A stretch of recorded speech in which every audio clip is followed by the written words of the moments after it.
Sejarah Bahasa Indonesia. Nama Nur Awalinda, NIM 23070020043, Prodi Tadris Matematika, Fakultas Tarbiyah dan Ilmu Keguruan. Bahasa Indonesia. Siapa di sini yang tidak bisa berbahasa Indonesia? Saat ini bahasa Indonesia banyak diminati di luar negeri. Bahkan ada beberapa negara yang mewajibkan bahasa Indonesia untuk dipelajari di sekolah-sekolah mereka.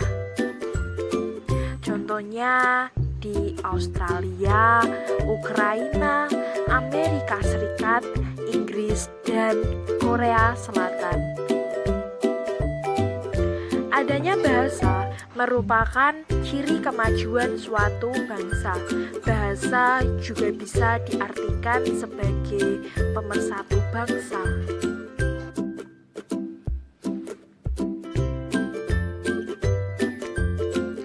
Di Indonesia sendiri, bahasa Indonesia adalah bahasa utama yang digunakan oleh seluruh lapisan masyarakat, terlepas dari bahasa daerah masing-masing.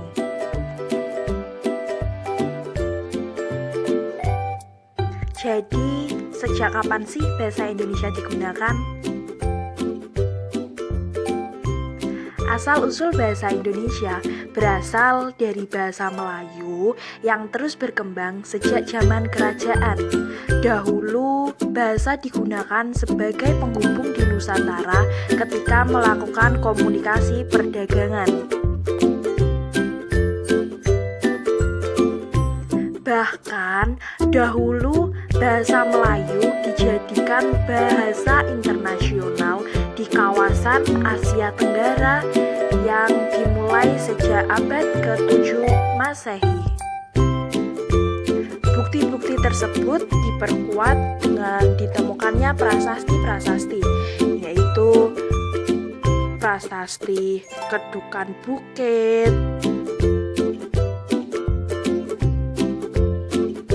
prasasti Talang Tuwo,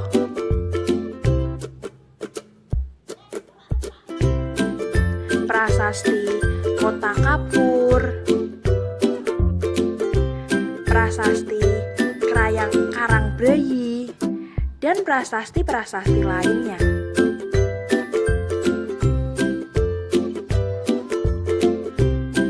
Sejak zaman Kerajaan Sriwijaya, bahasa Melayu semakin berkembang dan dipakai di seluruh Nusantara.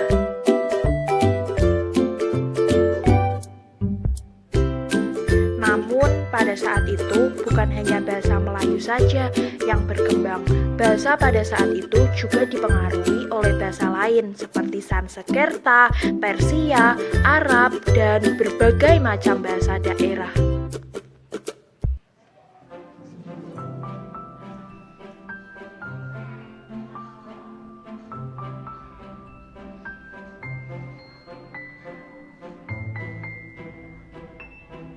Pada saat era kolonial, bahasa Melayu dijadikan sebagai bahasa kedua yang digunakan oleh orang Indonesia. Walaupun pada saat itu banyak sekali yang menentang hal tersebut, khususnya dari pemerintah Belanda. Pemerintah kolonial Belanda menganggap bahasa Belanda haruslah menjadi yang utama dan wajib dipelajari oleh seluruh penduduk Indonesia agar memudahkan mereka dalam berkomunikasi dan menguasai Indonesia.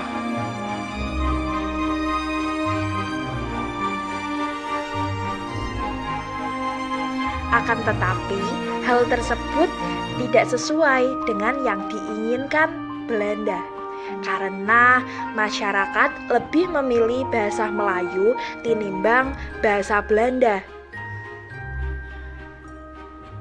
Hal tersebut dibuktikan dengan munculnya usulan para pemuda. agar bahasa Melayu dijadikan bahasa nasional pada saat itu, pada tahun 1926. Namun hal tersebut dikaji ulang dan dikaji lebih dalam, dikarenakan Indonesia merupakan negara yang beragam baik suku, budaya, ras, maupun kepercayaan.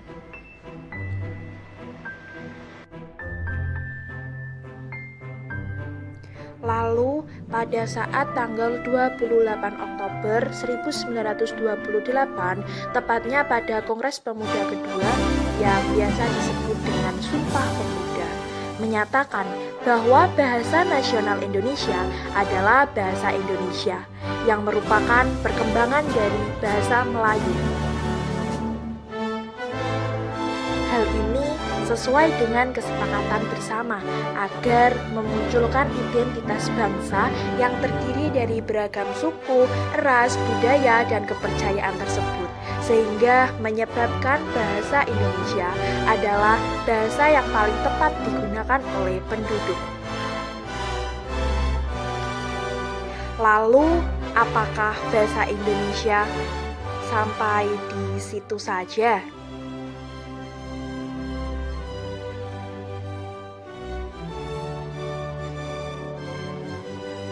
Tentu saja tidak, Bambang.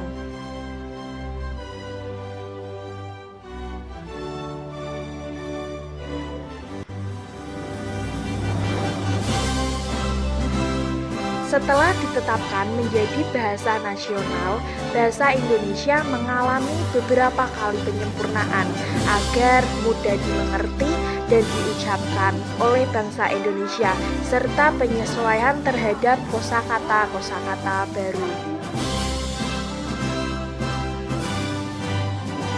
Berikut ini proses-proses penyempurnaan tersebut. 1.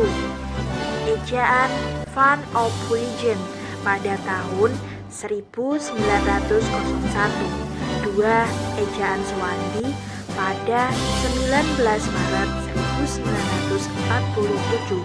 3. Ejaan Bahasa yang Disempurnakan atau EYD pada tahun 1972. 4.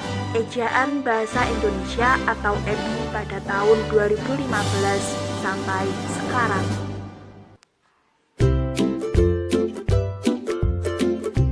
Nah, itu tadi sekilas sejarah bahasa Indonesia ya guys, baik sebelum ataupun sesudah kemerdekaan yang telah melakukan beberapa kali tahap penyempurnaan.